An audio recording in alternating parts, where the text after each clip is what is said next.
ആർത്തവ വിരാമശേഷം നമ്മുടെ നാട്ടിലെ സ്ത്രീകൾ അനുഭവിക്കുന്ന പ്രശ്നങ്ങൾ എന്തൊക്കെയാണ് എന്ന് ചോദിച്ചാൽ ഒരുപക്ഷെ അവരുടെ കുടുംബത്തിലോ ഹസ്ബൻഡിനോ അല്ലെങ്കിൽ കുടുംബാംഗങ്ങൾക്ക് പോലും ഒരിക്കലും മനസ്സിലാവില്ല എന്നുള്ളതാണ് സത്യം. സാധാരണ സ്ത്രീകളെ സംബന്ധിച്ച് ഈ ഒരു സമയത്ത് അമിതമായിട്ടുള്ള ടെൻഷൻ, ഉത്കണ്ഠ, പെട്ടെന്ന് ദേഷ്യം വരും, അതുപോലെ തന്നെ പെട്ടെന്ന് വിഷമം വരും, അതുപോലെ തന്നെ നമ്മുടെ മൂഡ് ഒന്നും ശരിയല്ല എന്ന് തോന്നി നമുക്ക് ടോട്ടലി ഒരു ഇറിറ്റേഷൻ ഫീൽ ചെയ്യുന്ന ഒരു അവസ്ഥയിലായിരിക്കും.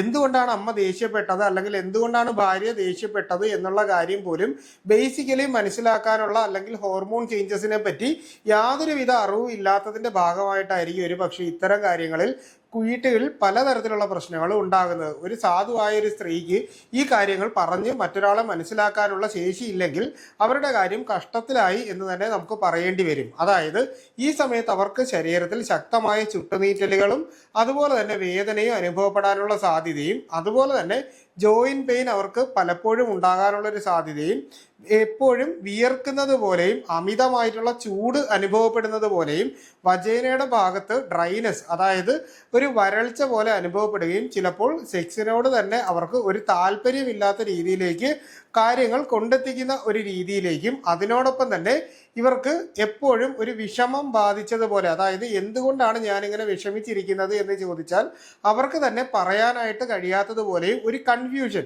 നമുക്ക് ആരും നമ്മളെ സപ്പോർട്ട് ചെയ്യുന്നില്ല, അതുപോലെ തന്നെ എൻ്റെ കാര്യങ്ങൾ കേൾക്കാനായിട്ട് ആരുമില്ല, പണ്ട് എൻ്റെ മക്കൾ എൻ്റെ കൂടെ തന്നെ ഇരിക്കുമായിരുന്നു, പക്ഷെ ഇപ്പം എനിക്കൊന്ന് പ്രായമായപ്പോൾ എന്നെ ഒന്ന് ശ്രദ്ധിക്കാൻ പോലും ആരും ഇല്ല തുടങ്ങിയ ഒട്ടനവധി സംശയങ്ങളും ഇതിൻ്റെയൊക്കെ ഒരു കൺഫ്യൂഷനുമായി ബന്ധപ്പെട്ട് ഇവർക്ക് ഒരു കാര്യങ്ങളും ചെയ്യുന്നതിനോട് പോലും താല്പര്യമില്ലാതെ എവിടെയെങ്കിലും ചടഞ്ഞുകൂടിയിരിക്കുന്ന ഒരു അവസ്ഥയിലായിരിക്കും ഈ ഒരു അവസ്ഥയിൽ കടന്നു പോകുന്നത്. ഇതിൻ്റെ പ്രധാനപ്പെട്ട കാരണം എന്ന് പറഞ്ഞാൽ നമ്മുടെ ശരീരത്തിൽ ഈസ്ട്രോജൻ കണ്ടന്റ് അതായത് ഈസ്ട്രോജൻ ഹോർമോണിൻ്റെ ലെവല് ക്രമാതീതമായി താഴ്ന്നു പോകുന്നത് കൊണ്ടുണ്ടാവുന്ന പ്രശ്നമാണ്. അതായത് ഒരു സ്ത്രീയുടെ ശരീരത്തിലെ ഓൾമോസ്റ്റ് എല്ലാ പ്രവർത്തനങ്ങൾക്കും ഈസ്ട്രോജൻ ഹോർമോൺ ഒരു പരിധിയിലധികം എന്ന് തന്നെ നമുക്ക് പറയേണ്ടി വരും. അത്രയും റെസ്പോൺസിബിൾ ആണ്.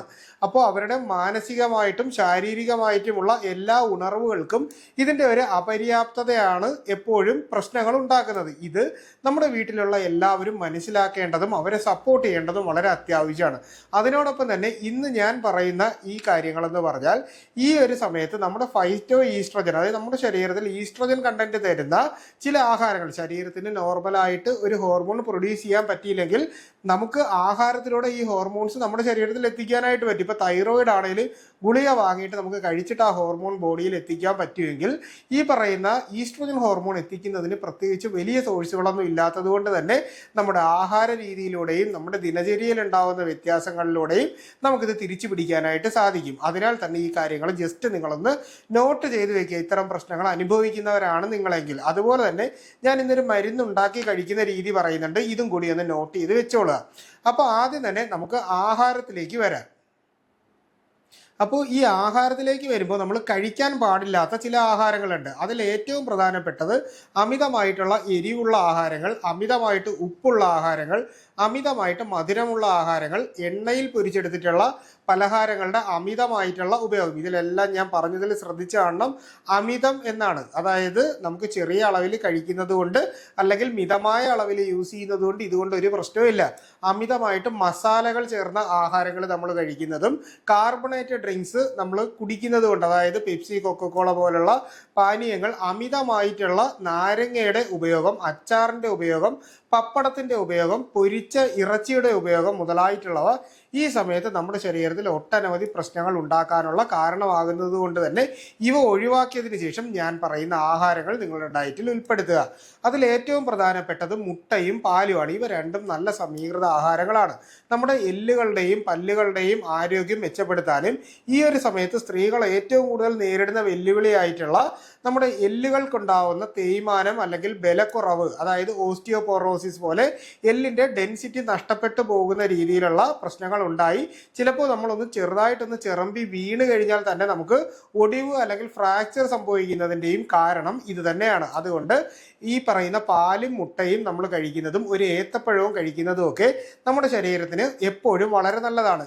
അതുപോലെ തന്നെ ഒമേഗ 3 ഫാറ്റി ആസിഡുകൾ അടങ്ങിയിട്ടുള്ള മത്സ്യങ്ങൾ അതായത് ചൂര, ചാള, അയല മുതലായിട്ടുള്ള മീനുകളും കക്ക, ചിപ്പി, കൊഞ്ച്, ഈ കണവ മുതലായിട്ടുള്ള ഞണ്ട് മുതലായിട്ടുള്ള മീനുകളൊക്കെ നമ്മൾ വല്ലപ്പോഴും ഒക്കെ കഴിക്കുന്നതും വളരെ നല്ലതാണ്. അതിനോടൊപ്പം തന്നെ നമുക്കിപ്പോൾ വെജിറ്റേറിയൻ ആയിട്ടുള്ള ആൾക്കാരാണെങ്കിൽ chia seed, flax seed, walnut, nuts വിഭാഗങ്ങൾ മുതലായിട്ടുള്ള ആഹാരങ്ങൾ നമ്മുടെ ഈ ഭക്ഷണത്തോടൊപ്പം ഉൾപ്പെടുത്തുന്നതും വളരെ നല്ലതാണ്. അതുപോലെ തന്നെ കപ്പലണ്ടി ചെറിയ അളവിൽ, അതായത് ഒരു ദിവസം നമുക്കൊരു അരപ്പിടി കപ്പലണ്ടി നമ്മൾ കഴിക്കുന്നത് ഈ ഒരു സമയത്ത് നമ്മുടെ ശരീരത്തിൽ ഫൈറ്റോ ഈസ്ട്രോജൻ കിട്ടുന്നതിനും നമ്മുടെ ഓവറോൾ ഹെൽത്ത് മെയിൻറ്റെയിൻ ചെയ്യുന്നതിനും വളരെ നല്ലതാണ്.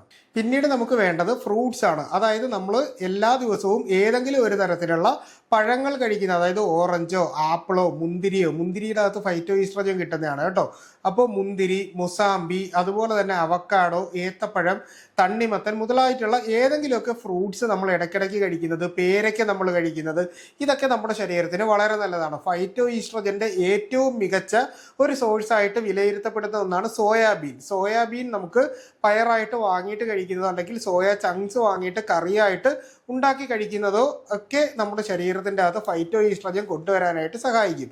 എന്നാൽ ഫൈറ്റോ ഈസ്ട്രോജൻ ഏറ്റവും കൂടുതൽ റിച്ച് ആയിട്ട് നമ്മുടെ ബോഡിയിൽ കിട്ടുന്ന ഒരു ആഹാരമാണ് എള്ള്. ഈ എള്ളിൻ്റെ, അതായത് സീസം എന്ന് പറയത്തില്ല, അപ്പോൾ ഈ പറയുന്ന എള്ള് നമ്മൾ പതിവായിട്ട് ഓരോ ടീസ്പൂണ് കോരി കഴിക്കുന്നതോ അല്ലെങ്കിൽ ഈ വൈദ്യരത്നം ആയുർവേദ ഫാർമസിക്ക് തിലക്വാദ ചൂർണം എന്ന് പറഞ്ഞിട്ട് ഒരു ചെറിയ ബോട്ടിലിൽ നമുക്ക് വാങ്ങാൻ കിട്ടുന്ന എള്ള് മരുന്നാണ്. അപ്പോൾ ഇത് നമ്മൾ ഓരോ ടീസ്പൂണ് വാങ്ങിയിട്ട് കോരി കഴിക്കുന്നതോ നല്ലതാണ്. എന്നാൽ നമ്മുടെ വീട്ടിൽ തന്നെ വളരെ സ്വാദിഷ്ടമായിട്ട് എള്ള് കൊണ്ട് ഏകദേശം 2 ആഴ്ച വീട്ടിലെല്ലാവർക്കും ഓരോ സ്പൂൺ വെച്ചിട്ട് കഴിക്കാൻ പറ്റുന്ന രീതിയിൽ ഉണ്ടാക്കാൻ പറ്റുന്ന ഒരു പ്രിപ്പറേഷനെ പറ്റി കൂടി ഞാൻ പറയാം.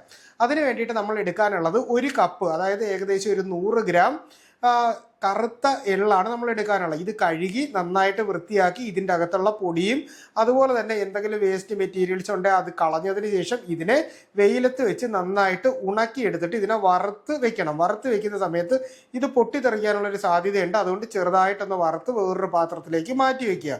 മാറ്റി വെച്ചതിന് ശേഷം നമ്മൾ ചെയ്യാനുള്ളത് ഒരു 3-4 ടീസ്പൂണ് നമ്മുടെ ഈ നെയ്യ് ഉണ്ടല്ലോ, നെയ്യ് എടുത്ത് ഒരു പാത്രത്തിൻ്റെ അകത്തേക്ക് ഒഴിച്ച് ആ പാത്രത്തിൻ്റെ അകത്തേക്ക് നമ്മുടെ ഈ മട്ട അവല് മേടിക്കാൻ കിട്ടുമല്ലോ, അപ്പോൾ ഈ അവല് നന്നായിട്ട് നമ്മളൊന്ന് ഫ്രൈ ചെയ്തതും കൂടി എടുത്ത് മാറ്റി വയ്ക്കണം. അതൊരു 1/2 കപ്പ് മുതൽ ഏകദേശം നമുക്ക് 1 കപ്പ് വരെ എടുക്കാം. അതായത് സെയിം ഇതിൻ്റെ ഈക്വൽ ആയിട്ടുള്ള ഒരളവിലോ അതിൽ കുറച്ച് താഴ്ന്നിട്ടോ ഉള്ള അളവിൽ നമ്മൾ അവലെടുത്ത് ചെറുതായിട്ടൊന്ന് വറുത്ത് അതും മാറ്റി വയ്ക്കുക. എന്നിട്ട് നമ്മൾ ഈ പറഞ്ഞ നെയ്യ് എടുത്തല്ലോ, ആ നെയ്യിലേക്ക് കുറച്ച് അണ്ടിപ്പരിപ്പ്, അതുപോലെ തന്നെ കുറച്ച് കിസ്മിസ്, നമ്മുടെ മുന്തിരി ഉണ്ടല്ലോ, ഉണക്ക മുന്തിരി, അതുപോലെ തന്നെ ഒരു അരപ്പിടി നമുക്ക് കപ്പലണ്ടി, ഇവയെല്ലാം കൂടെ ജസ്റ്റ് ഒന്ന് വഴട്ടി ഒരു ഫ്രൈ പോലെ ആക്കി എടുത്തതിന് ശേഷം ഈ നമ്മൾ എടുത്തു വെച്ച അവല് നമ്മൾ ഇതിൻ്റെ അകത്തേക്ക് ഇടണം. ഇട്ടിട്ട് ഇതിനെ നന്നായിട്ടൊന്ന് വഴട്ടി എടുക്കുക. വഴട്ടി നമുക്ക് ആ ഒരു ഇതൊന്ന് പിടിച്ചു വരുന്നൊരു പാകം സ്ത്രീകൾക്കാവുമ്പോൾ അറിയാമല്ലോ, ആ ഒരു പാകത്തിലേക്ക് എത്തിക്കഴിയുമ്പോൾ നമ്മൾ ആദ്യം വെച്ചിരുന്ന എള്ള് നമ്മൾ ഇതിൻ്റെ അകത്തേക്ക് ഇട്ട് നന്നായിട്ടൊന്ന് മിക്സ് ചെയ്ത് എടുക്കുക. അതിനുശേഷം നമ്മൾ ചെയ്യാനുള്ളതെന്ന് പറഞ്ഞാൽ ഇതിൻ്റെ ചൂട് ചെറുതായിട്ട് ഒന്ന് തണുത്ത് വരുന്ന ആ ഒരു സമയം വരുമ്പോഴേക്ക് നമ്മൾ കുറച്ച് ചുക്ക്, അതുപോലെ തന്നെ കുരുമുളക് പൊടി, അതുപോലെ തന്നെ ഈ പറയുന്ന തിപ്പലി, ഈ 3, അതായത് നമ്മൾ ത്രികടു എന്ന് പറയും, ഇതെല്ലാം ഓരോ ചെറിയ സ്പൂണിൽ നമുക്കൊരു ടേസ്റ്റിന് വേണ്ടി എടുക്കുന്ന ആ ഒരു പരുവത്തിൽ എടുത്തിട്ട് അതിൻ്റെ അകത്തൊരു 4 ഏലക്ക കൂടെ പൊടിച്ചത് ചേർത്ത് ഇതിൻ്റെ അകത്ത് നന്നായിട്ട് മിക്സ് ചെയ്ത് തുറന്ന് തന്നെ വെക്കുക. അപ്പോൾ ഇതിൻ്റെ ആവി നന്നായിട്ട് പോയി കഴിഞ്ഞതിന് ശേഷം ഇതിനെ ഒരു നല്ലൊരു കണ്ടെയ്നറിൻ്റെ അകത്തേക്ക്, അതായത് ഒരു അടച്ച് നമുക്ക് ഈ എയർ കയറാത്ത രീതിയിലുള്ള പാത്രം ഉണ്ടല്ലോ, അങ്ങനെ ഒരു പാത്രത്തിൻ്റെ അകത്ത് നമ്മൾ ഇട്ട് വെച്ചിരുന്നാൽ നമുക്ക് ദിവസവും വൈകുന്നേരമൊക്കെ ആകുമ്പോൾ ഒരു വലിയ ടീസ്പൂണിൽ ഓരോ ടീസ്പൂൺ നമ്മൾ കോരി കഴിക്കുകയാണെന്നുണ്ടെങ്കിൽ നമുക്കൊരു 2 ആഴ്ച അല്ലെങ്കിൽ ആ ഒരു അളവിൽ, അതായത് മാക്സിമം നമുക്കൊരു 20 ദിവസമൊക്കെ ആയിരിക്കും നമുക്ക് സ്റ്റോർ ചെയ്ത് വെച്ച് ഉപയോഗിക്കാൻ പറ്റുന്നത്. അപ്പോൾ ആ ഒരു അളവിലുണ്ടാക്കി നമുക്ക് ഓരോ ടീസ്പൂൺ വെച്ച് കഴിച്ചാൽ നമുക്ക് ഇത്തരത്തിലുള്ള ഒട്ടനവധി പ്രശ്നങ്ങൾ നല്ല രീതിയിൽ കുറയുന്നതാണ്. അതായത് നമ്മുടെ ഈ ഈസ്ട്രോജൻ്റെ ലെവൽ കൂടുന്നതിനനുസരിച്ച് നമുക്ക് നല്ല രീതിയിൽ ഇത് മാനേജ് ചെയ്ത് നമ്മുടെ ഇത്തരത്തിലുള്ള പ്രശ്നങ്ങൾ കൊണ്ടുപോകാനായിട്ട് പറ്റും. അതുപോലെ തന്നെ ദിവസവും നല്ല രീതിയിൽ ഒരു 3 ലിറ്റർ വെള്ളമെങ്കിലും കുടിക്കാനുള്ളൊരു ശീലം നിങ്ങൾ കൊണ്ടുവരിക. ഒപ്പം തന്നെ നന്നായിട്ട് ഒരു 1/2 മണിക്കൂറെങ്കിലും കുറഞ്ഞത് വിയർക്കുന്നത് പോലെ വ്യായാമം ചെയ്യുക. ഒന്ന് പ്രാണായാമ പോലെയുള്ള ബ്രീത്തിങ് എക്സർസൈസുകളായിട്ടുള്ള യോഗ നിങ്ങളൊന്ന് പ്രാക്ടീസ് ചെയ്യുകയും കൂടെ ചെയ്ത് കഴിഞ്ഞാൽ നമുക്കിത് നല്ല രീതിയിൽ ഓവർകം ചെയ്ത് നമ്മുടെ കുടുംബജീവിതം വളരെ ഹെൽത്തി ആയിട്ട് കൊണ്ടുപോകാം. നമ്മുടെ മാനസികാരോഗ്യവും ശാരീരികാരോഗ്യവും ഒരുപോലെ തന്നെ മെച്ചപ്പെടുത്താനും സാധിക്കും എന്ന് പറയുകയാണ്. അപ്പോൾ ഈ ഒരു വിഷയവുമായി ബന്ധപ്പെട്ട് നിങ്ങൾക്ക് എന്തെങ്കിലും തരത്തിലുള്ള സംശയങ്ങളുണ്ടെങ്കിൽ അത് കമൻ്റായിട്ടോ നമ്മുടെ വാട്സാപ്പിൻ്റെ നമ്പറിലോ ചോദിക്കുക.